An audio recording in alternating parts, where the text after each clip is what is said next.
Well, the first of the two passages I want to read is from chapter 17, Machiavelli's discussion of the so-called princely virtue of clemency.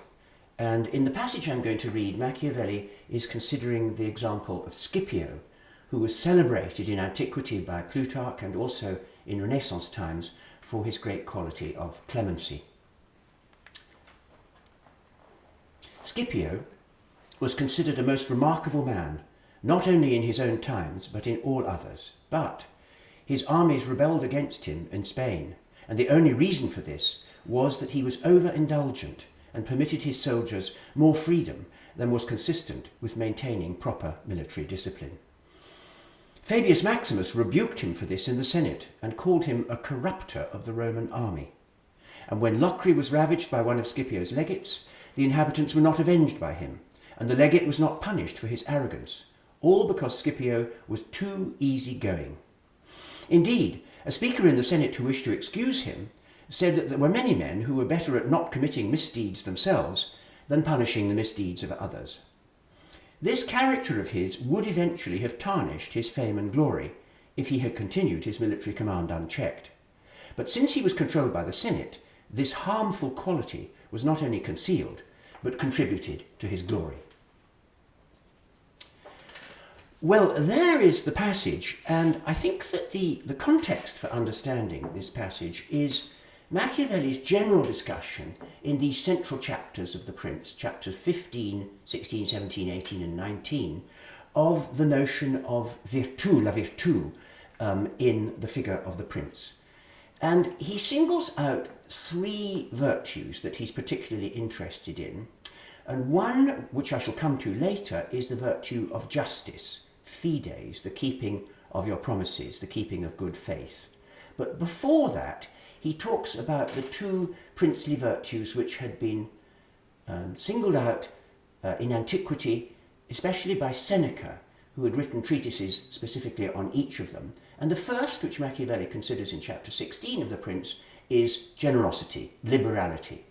And the second, which he is considering in this chapter, is clemency, which according to Seneca was the greatest of the princely virtues.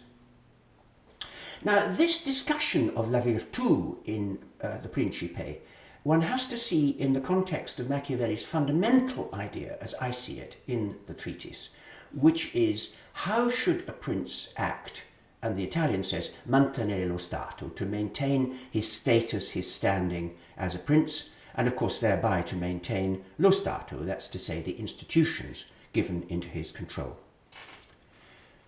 Now, if you think about the chapter on justice, what Machiavelli tells us there is that sometimes keeping your word will help you to maintain your state, but sometimes it will not. And then the watchword of the book is you must always do that which will maintain you your state. So in this instance, you must avoid the so-called virtue of justice. So that is undoubtedly what she's saying in chapter 18.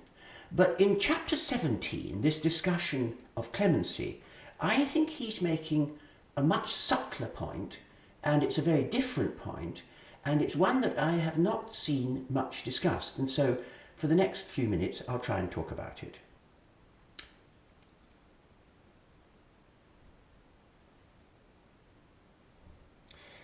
Well, looking at the passage again, the question for Scipio is how to keep his army in being. He's a military commander, and so to maintain his stato, he has to maintain the army in good military discipline, as it says here, and to maintain himself as a respected leader of the army. Now, he was not wholly a successful commander because, due to the fact that he gave his soldiers too much freedom, the Italian says licenza, license he gave them. As a result of that, there was a mutiny and they rebelled against him. Now, it's not, I think, that Machiavelli wants in this chapter to say that the mistake was that he was clement. The Italian here would be pietoso. It's not, I think, that it's because of his clemency that Scipio gets into difficulties as a military commander, because what the Italian says is that what got him into difficulty was la sua troppa pietà. Not that he was clement, but that, as it says, he was overindulgent. And it's overindulgence that has the bad effects, not clemency. However, what Machiavelli is telling us is that in his society, what is in fact being overindulgent is what gets called clemency. So we misunderstand the virtue of clemency. What we call clemency is really having troppo pietà, and as he says later in the passage, it is being troppo facile. So what should we say there? That he's too easygoing, this translation says. You might say, yes, that he's lax. So this isn't clemency, this is laxity, this is overindulgence. This is having a nature which is too easygoing. And that is what caused the army to rebel. Now Machiavelli says of these qualities of Scipio's, they were dannosa, the Italian says. We saw in the English, the quotation was that this was a harmful quality that he had. But the harm was not having the quality of clemency. The harm was misunderstanding the quality of clemency. And we misunderstand the quality of clemency in our society too. What we call the virtues are really vices. And I think that happens too in chapter 16 when he talks about liberality. He says that what we in our society call liberality is really extravagance. It's suntuosità. It isn't really liberalità.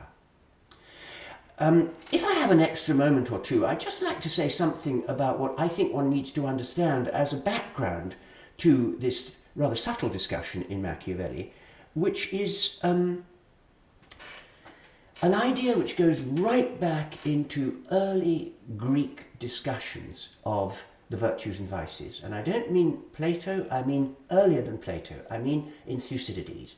In Thucydides' history, in book 3, there is a discussion of stasis in Corcyra, how civil war broke out in the city. And one of the things that Thucydides wants to tell us is that an early casualty in war is language, because people will manipulate moral language to their own purposes. And one of the examples that Thucydides gives is that when that happened, people who were completely reckless excused their behavior as courage. So an obvious vice, recklessness, was excused by being redescribed by the name of a neighbouring virtue, courage. And so what was really recklessness was called courage. This is something which Plato picks up in the Republic, where he discusses this view of Thucydides. But what's very important is that in antiquity this idea was picked up by the rhetoricians. And it's very important in Aristotle's rhetoric. And he takes the same examples that Thucydides takes and is obviously discussing that passage. Now, Thucydides was writing as a moralist. He was saying moral language is a casualty of war. And so recklessness becomes redescribed as courage. We excuse vices as virtues. Aristotle says, now this is a powerful rhetorical device. Something may be reckless, but you can get it called courage if you're a sufficiently adept rhetorician. Now that view of Aristotle's is the one that largely goes into the rhetorical tradition, and it eventually gets given a name by Quintilian, Paradiastole, the redescription of vices by calling them by the name of the neighbouring virtue. And what Quintilian and his successors are saying is, look, that's a really powerful device in political argument, in public argument. You can always hope to redescribe vices as virtues. But some of the rhetoricians wanted to say, no, what's important here, and the powerful rhetorical device, is showing when that is going on.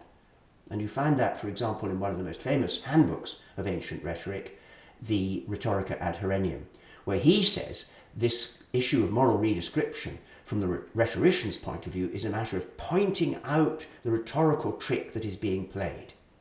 Now notice that that is exactly what Machiavelli is doing. And recent research has shown that he was very closely acquainted with the ad horennium. He picks up that idea that we're living in a corrupt society in which we call various vices by the names of neighbouring virtues. And Machiavelli wants to say that's what we're doing with the supposed virtue of clemency. But of course, what is amazing in this chapter, and which is hard for us to recapture how shocking this would have been at the time, is that Machiavelli is saying of Scipio, the most renowned ancient commander, renowned above all for his clemency, was not really clement at all. A vice, a bad quality, a quality which is danosa, a harmful quality, is being re-described by his admirers as a virtue. But it's not really a virtue, it's a vice.